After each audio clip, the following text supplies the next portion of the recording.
여러분,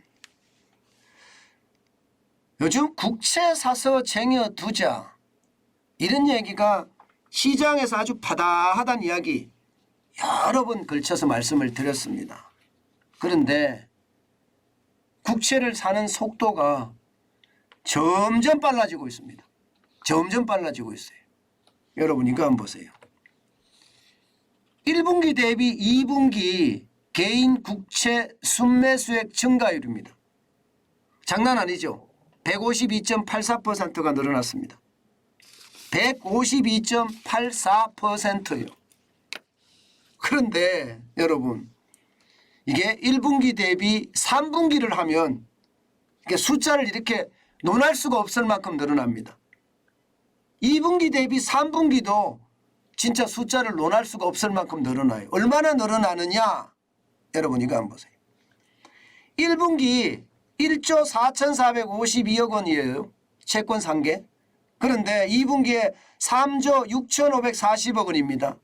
그래서 152.84%가 제가 늘어났다고 말씀을 드렸는데 3분기에는 여러분 1분기에 대비해 보면 몇 배입니까 이거? 8배가 넘죠. 9조 3,400억 원까지 늘어났습니다. 9조 3,400억 원. 2분기에 늘어난 것이 2021년 전체 늘어나는 것보다가 거의 비슷하잖아요. 그죠? 전체 늘어난 거하고 거의 비슷하잖아요. 그런데 3분기에는 9조 3,400억 원이 늘어나니까 그냥 그야말로 시장은요. 그냥 눈이만 휘둥거려지는 거예요. 휘둥거려지는 거예요. 도대체 왜 저렇게 사람들이 국채에 환장하는 거야? 이렇게까지 이야기할 정도입니다. 왜 저렇게 국채에 환장하는 거야? 이렇게까지 말입니다. 그만큼 말입니다. 많은 사람들이 산다는 거예요. 심지어 말입니다. 여러분 이게 심지어 말입니다. 투자할 데가 없으니까 채권 산다 이렇게까지 이야기합니다. 투자할 데가 없으니까. 자 여러분 이거 한번 보세요. 살 수밖에 없는 겁니다. 제가 금리 쇼핑이라고 달았잖아요. 제목을. 금리 쇼핑이라고 다는 이유가 지금 국고채 10년 만기 금리가 4.335%까지 올라갔습니다. 4.335%. 이 정도 수치면요.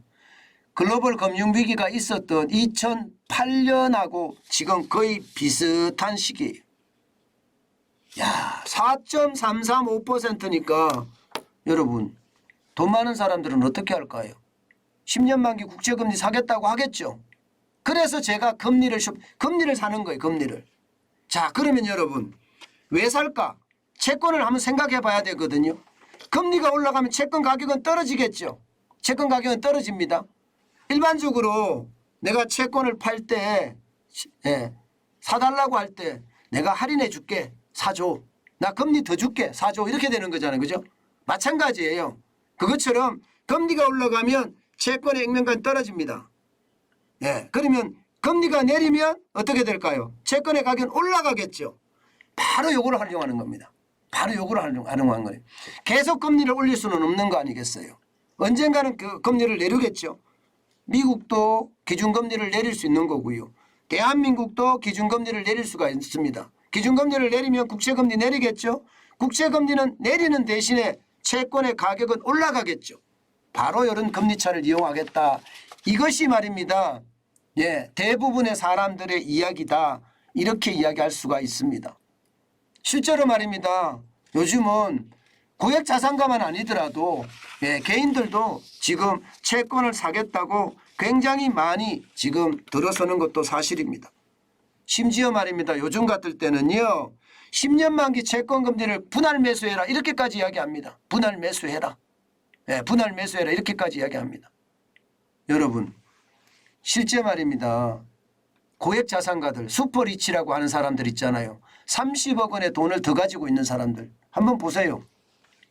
9월만 하더라도 1월에서 8월까지 장기 국채 매수가 92억 6천만 원밖에 매수 안 했는데요. 9월에만 1,000억 매수했어요. 퍼센테이지가 980% 늘어났습니다. 980%. 이게 여러분 채권의 가격이 지금 폭등한다는 이야기예요. 지금 사놔야 된다. 지금 사놓으면 앞으로 더 많이 벌 수 있겠다. 이런 생각 한다는 뜻입니다. 한다는 뜻이에요. 제가 여러분들에게 뭐 채권은 우리가 살 수 있는 게 아니야 이렇게 이야기하지만 꼭 그렇지 않습니다, 여러분. 예, 증권사에 가보면요, 채권 당연히 살 수 있고요.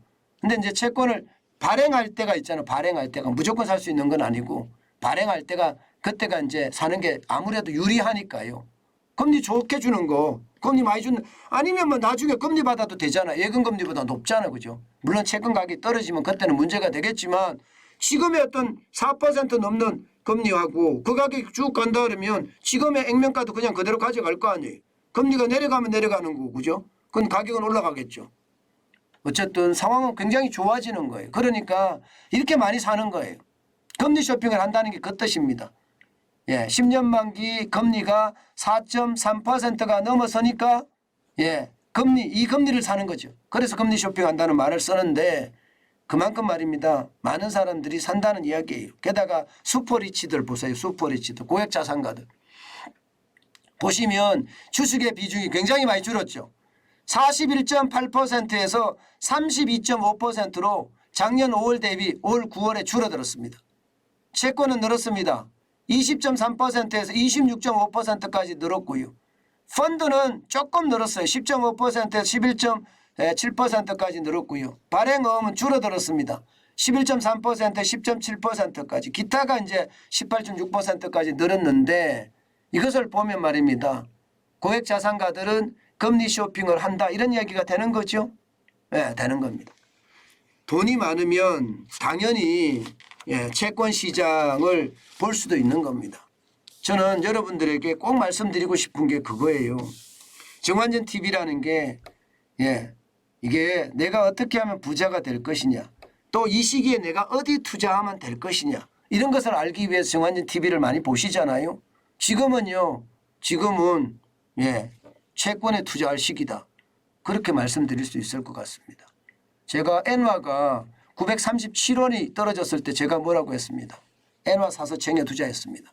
지금 채권이 4%가 넘어서니까 앞으로 더 오를 거예요. 아마 금리가 더 올라갈 거라고 좀 보니까 더 오를 거예요. 그러면 더 오르는데 분할 매수하라는 뜻이 그 뜻입니다. 분할 매수하면 좋아질 거라고 이야기하는 게 그 뜻인데 결국은 채권도 마찬가지입니다. 국채 사서 쟁여 두자는 말을 썼습니다. 제가 그전에 달러 사서 쟁여 주단 말 썼죠. 또 그전에 제가 주식 사서 쟁여 두자 그런 말도 썼습니다. 예. 지금 전체적으로 보면 시장에 투자할 곳은 분명히 있습니다.